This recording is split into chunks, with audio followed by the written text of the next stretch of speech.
আসসালামু আলাইকুম প্রিয় ভাই বোনেরা, কেমন আছেন সবাই? আমি আলহামদুলিল্লাহ অনেক ভালো আছি। দেখতে পাচ্ছেন পর্তুগালের ছবি। পর্তুগালে গিয়েছিলাম প্রায় ১ বছর আগে, আর তখন তুলেছিলাম এই ছবি। অসম্ভব সুন্দর একটি জায়গা ছিল। চারিদিকে নদীর শীতল বাতাস আর চমৎকার মায়াকাড়া স্নিগ্ধতা। সেই সাথে ছিল মিউজিকের ব্যবস্থা।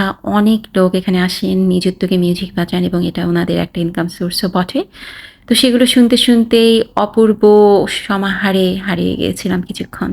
সেই ছবি সংরক্ষণ করে রেখেছিলাম। অন্য সবার মতো আমিও ছবি তোলায় ব্যস্ত ছিলাম, আর এতদিন এই ছবিটা পোস্ট করিনি, কারণ কিছু তথ্য আমার সংগ্রহ করতে হতো। আজকে যে জায়গাটিতে এসেছি, এই জায়গাটার মূল কেন্দ্রভূমি, প্রথমে যে মূর্তিটা দেখিয়েছি বা যে স্মৃতিস্তম্ভটা দেখিয়েছি, সেটি এই ট্যাগুস নদীর পাড়ে অবস্থিত। এই ট্যাগুস নদীর দিকে যাত্রা করা একদল নাবিকের স্তম্ভস্বরূপ এই স্মৃতিস্তম্ভটি, আর এর পেছনে রয়েছে অনেক গূঢ় রহস্য ইতিহাস, যা আমি এখন আপনাদেরকে কিছুটা শেয়ার করতে যাচ্ছি। পাদ্রাতোস ডেসকোব্রিমেন্টসের পটভূমি বেলেমে পর্তুগিজ ওয়ার্ল্ড এক্সিবিশনে স্থাপন করার সিদ্ধান্ত টাগুস নদীর সাথে পর্তুগালের ঐতিহাসিক সম্পর্ককে প্রতিফলন করে। ১৪০০ শতাব্দী থেকে অজানা সমুদ্র ও ভূমি আবিষ্কারের উদ্দেশ্যে এখান থেকে জাহাজ যাত্রা শুরু করত। জেরোনিমস মত্রি এই প্রদর্শনীর পটভূমি হিসেবে কাজ করছে, যা প্যারাকা আফনসো বা আলবোবারাক থেকে টোরে দে বেলেম পর্যন্ত বিস্তৃত।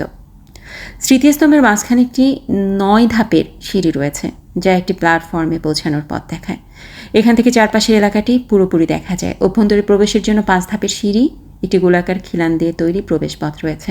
স্মৃতিস্তম্ভের পাশে ২টি ধাপে আর্মিলারি গোলক রয়েছে, যেগুলো সমান্তরালে আকৃতিতে প্ল্যাটফর্মে স্থাপিত। আর মাপ বৈশিষ্ট্যের দিক থেকে উচ্চতায় ৫৬ মিটার, প্রস্থ ২০ মিটার, দৈর্ঘ্য ৪৬ মিটার, ভিত্তি ২০ মিটার, কেন্দ্রীয় মূর্তি বা ইনফান্তে ৯ মিটার, পাশের মূর্তিগুলো যেটা ৩২টি রয়েছে ৭ মিটার করে। এটি একটি নৌকার প্রতিরূপ ধরনের তৈরি। স্থাপত্যটি এমনভাবে উপস্থিত হয়েছে যেন সমুদ্র যাত্রার জন্য এখনই তৈরি।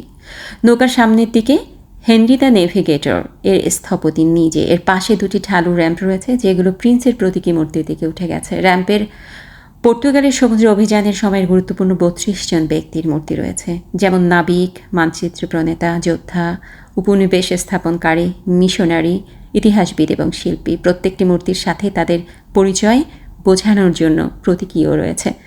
স্মৃতিস্তম্ভটির কেন্দ্রীয় অংশ একটি খুঁটির মতো গঠন করা, উত্তর দক্ষিণমুখী।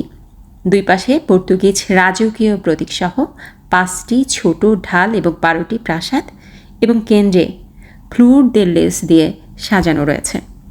এছাড়া চারিদিকের আবহ এমনভাবে তৈরি করা হয়েছে যেটা অত্যন্ত দৃষ্টিনন্দন। গাছপালা, চমৎকার সুসজ্জিত প্রাচীন বাড়িঘর, রাস্তাগুলো দেখেছেন অসম্ভব সুন্দর। আমরা সূর্যাস্ত পর্যন্ত ছিলাম, আকাশ কেমন লাল হয়ে এসেছে, আর সেই সৌন্দর্য আমাদের চোখে এখনও লেগে আছে। চারদিকের সৌন্দর্য আর সুরের মূর্ছনায় অবাক বিস্ময়ে অনেকটা সময় পার করেছি এই নদীর পাশে।